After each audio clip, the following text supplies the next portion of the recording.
walhamdulillah, wassalatu wassalamu ala rasulillah wa ala alihi wa sahbihi wa mawalah, la hawla wa la quwwata illa billah, amma ba'd. Assalamualaikum warahmatullahi wabarakatuh. Pemirsa Markas Inayah yang dimuliakan oleh Allah Azza wa Jal, tentu pada setiap episode kehidupan kita hendaknya kita senantiasa mengucapkan puja dan puji syukur kita kehadirat Allah Subhanahu wa ta'ala, yang mana dengan rahmat dan karunia Allah lah kita masih bisa memperbanyak amalan-amalan solih kita, termasuk amalan menuntut ilmu, baik menuntut ilmu secara langsung di majlis-majlis ta'lim di masjid maupun majlis-majlis ta'lim seperti yang kita lakukan sekarang, yaitu majlis online. Salawat serta salam semoga senantiasa tercurahkan kepada Nabi dan Rasul kita, Nabi Muhammad sallallahu alaihi wasallam. Sebab dengan perantara beliaulah kita mengenal Islam ini. Dengan perantara beliaulah kita mendapatkan apa yang terbaik dari agama ini.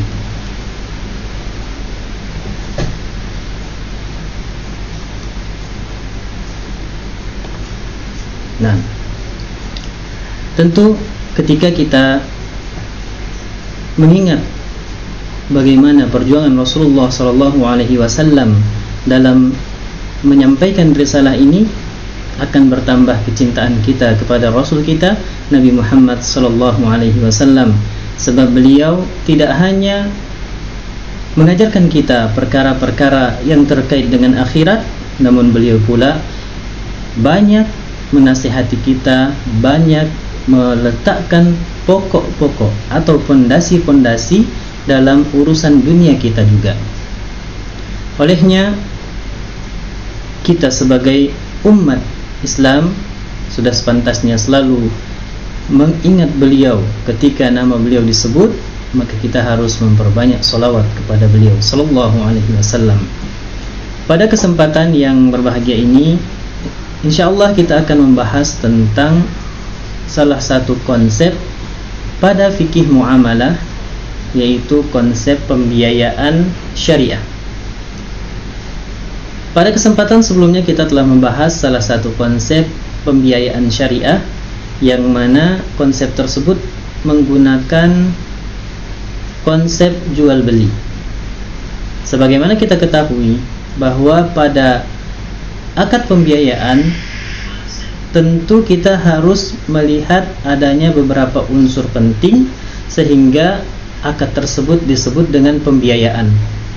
Yang pertama tentunya adanya kebutuhan seseorang untuk mengadakan satu barang yang ia tidak bisa beli dengan uangnya sendiri, maka ia mencari pihak ketiga yang bisa mendatangkan biaya atau dana segar untuk membeli barang tersebut. Kemudian dia membayar kepada pihak tersebut.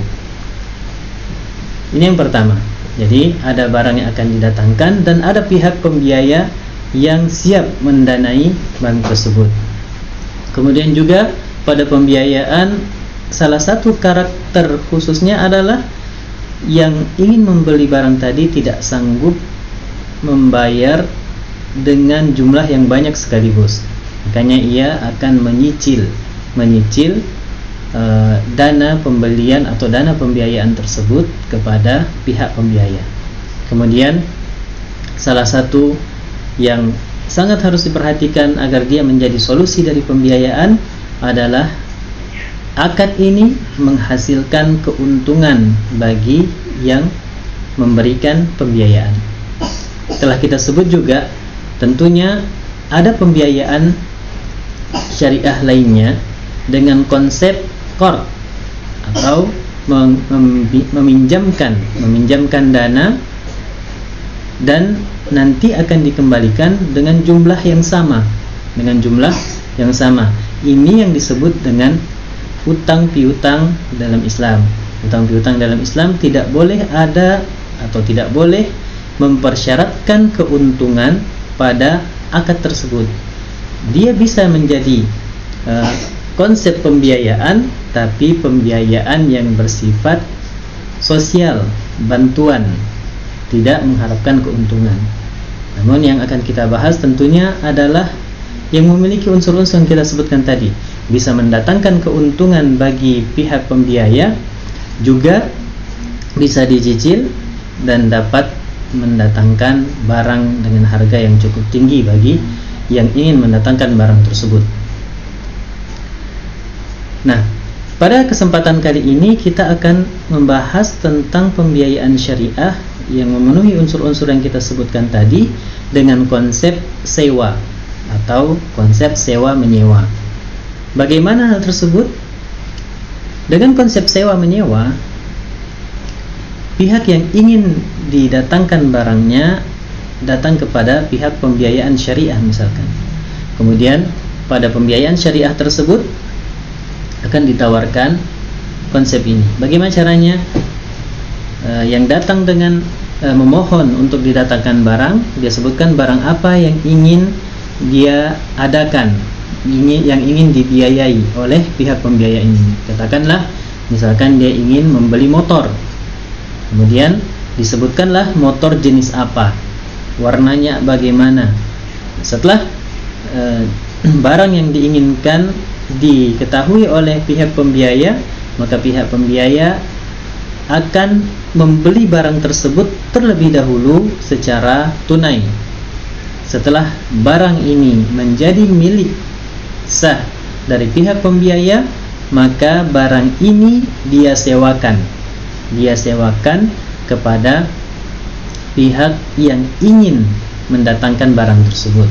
Nanti kita akan muncul pertanyaan setelahnya, ini kan sewa menyewa, barangnya tetap milik pihak pembiaya, padahal yang kita inginkan adalah mendatangkan solusi untuk pengadaan barang. Jadi barang ini harusnya menjadi milik yang meminta dibiayai. Nah, maka para ulama kontemporer menyebutkan atau memberikan solusi dengan model sewa menyewa ini dengan di ujungnya menjadi kepemilikan bagi yang meminta dibiayai. Baik, berarti ada dua akad dalam satu kali transaksi, dan ini dilarang oleh Rasulullah SAW. Kita katakan konsep yang ditawarkan yang biasa juga disebut di Indonesia dengan IMBT, kepanjangannya Ijarah Muntahiyah Bitamlik. Ijarah Muntahiyah Bitamlik. Kalau dilihat secara zahirnya, akad ini ada dua akad dalam satu kali transaksi, dan ini terlarang. Namun para ulama kontemporer menjelaskan bahwa pada akad IMBT ini, akad yang kedua atau akad kepemilikan itu tidak boleh berupa akad, tapi dia hanya berupa perjanjian atau janji untuk dijadikan kepemilikan di akhir. Janji untuk dijadikan kepemilikan di akhir. Sebentar, ada masalah.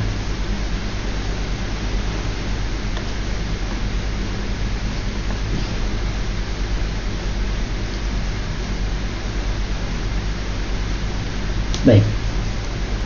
Jadi yang dimaksudkan di sini, akad yang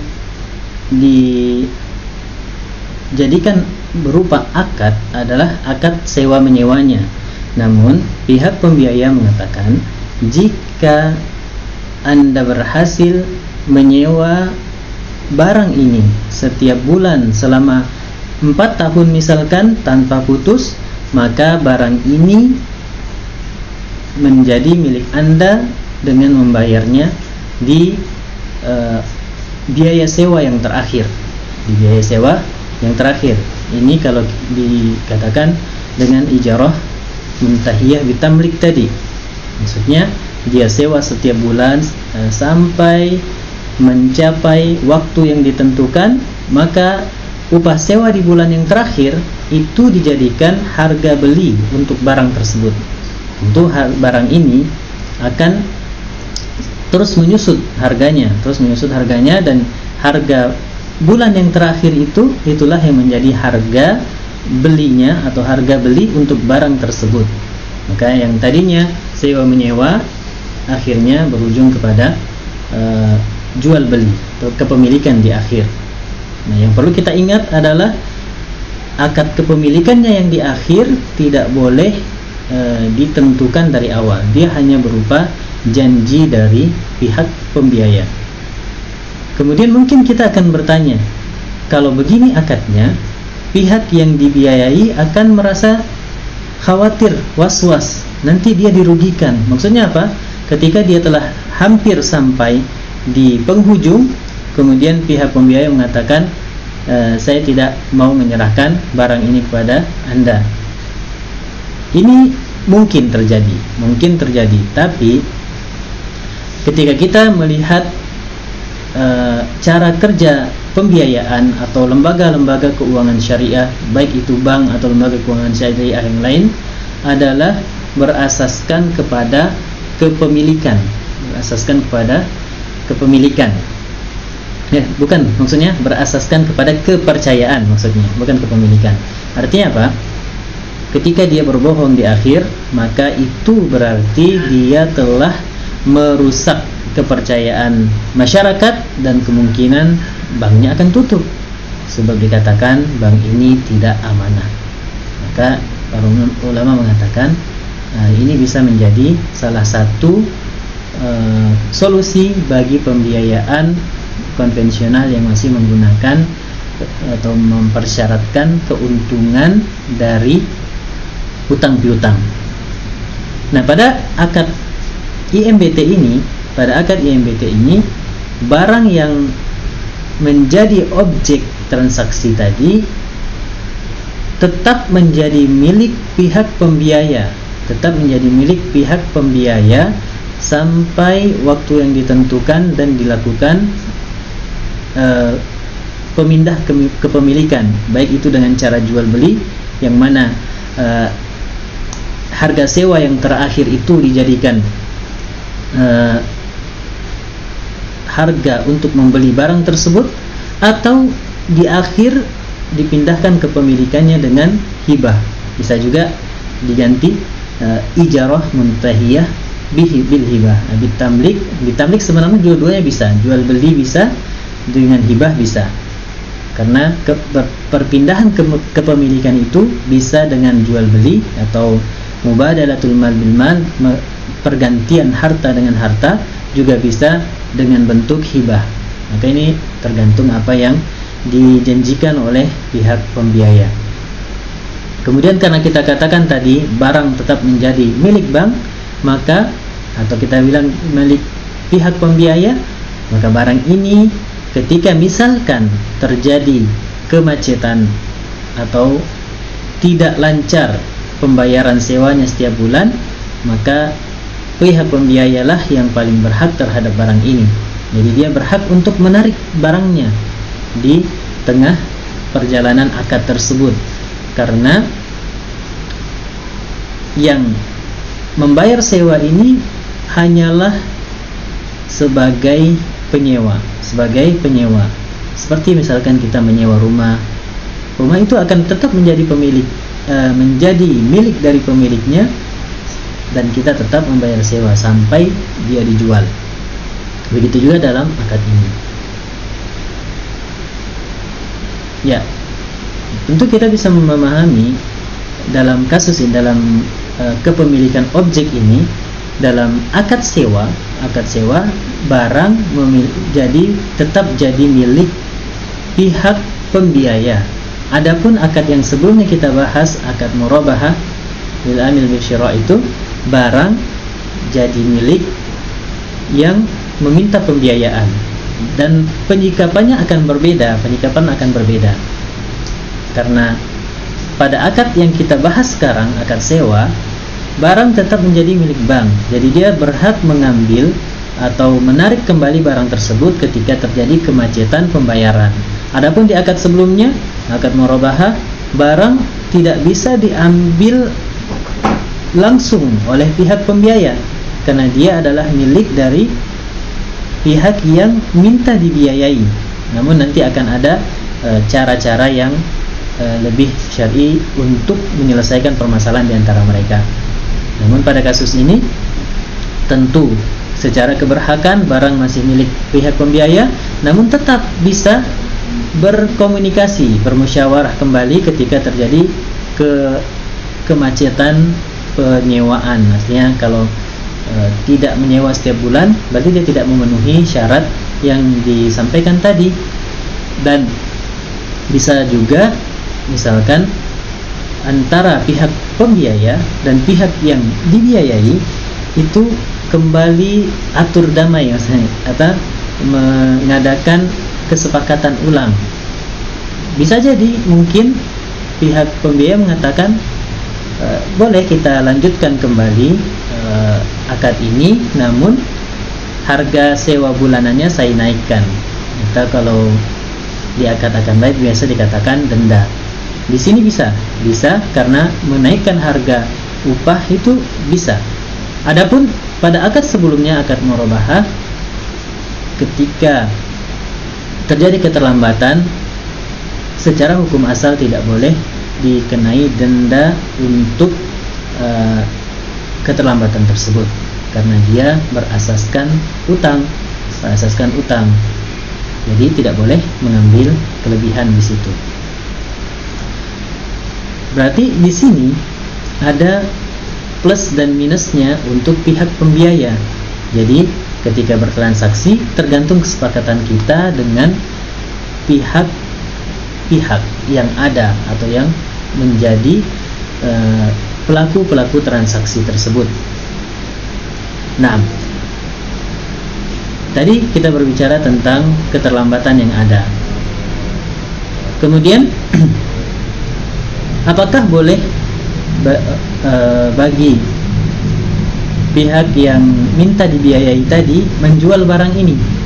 Kalau di murabahah secara hukum boleh. Di akad yang sebelumnya, murabahah lil amin wa syira', itu boleh dia jual, kemudian dia lunasi utangnya, secara hukum boleh. Namun pada akad ini, pada akad ijarah ini, dia tidak boleh menjual terlebih dahulu atau tanpa izin, atau tidak berhak sama sekali. Kenapa? Karena dia barangnya masih milik pihak pembiaya. Pada akad ini kita lihat pihak pembiaya memiliki keuntungan yang besar karena dia bisa mengambil denda nantinya, kemudian bisa menarik barang secara ketika tidak tercapai atau terjadi kemacetan pembayaran, dia bisa tarik barangnya. Tentu juga ada minusnya. Minusnya apa? Karena barang ini adalah barang miliknya, maka perawatan rutin dari barang ini adalah tanggung jawab pihak pembiaya. Jadi pihak pembiaya ini masih harus rutin merawat barang sewaan tersebut. Seperti kita seperti perusahaan-perusahaan rental mobil misalkan. Mobil yang telah dikembalikan tentu akan dirawat oleh yang merentalkan mobil. Begitu juga dalam akad ini.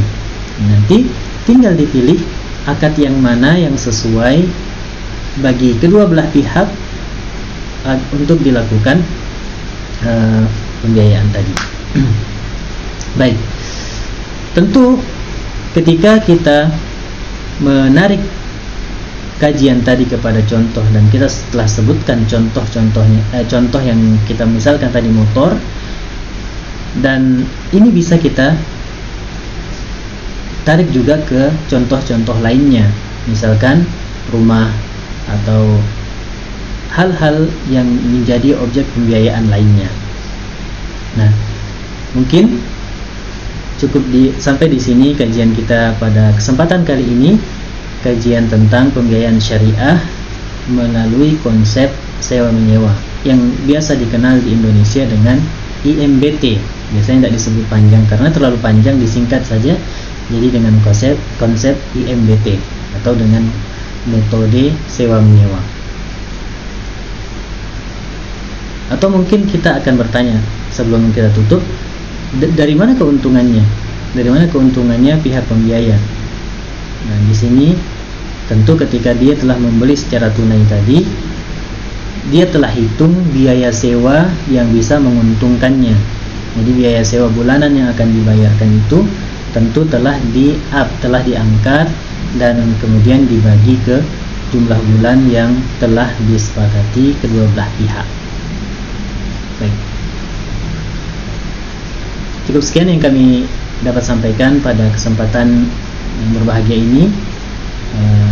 Sebelum kita tutup, kita simpulkan terlebih dahulu. Yang pertama, akad ini adalah akad yang menjadi solusi dari pembiayaan konvensional yang berasaskan kepada utang piutang, yang dimana di dalam syariat tidak boleh mengambil keuntungan. Akad ini dapat menghadirkan keuntungan bagi pihak yang memberikan pembiayaan dengan mengangkat harga sewa barang tersebut setelah dia beli secara tunai. Kemudian akad ini juga bisa menjadi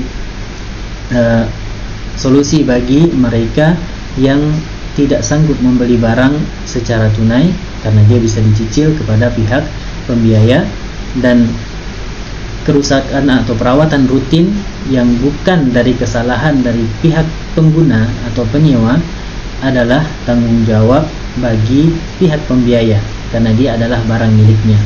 Dan ketika terjadi keterlambatan, pihak pembiaya bisa juga menetapkan denda, tapi dalam bentuk mengangkat biaya sewa bulan berikutnya.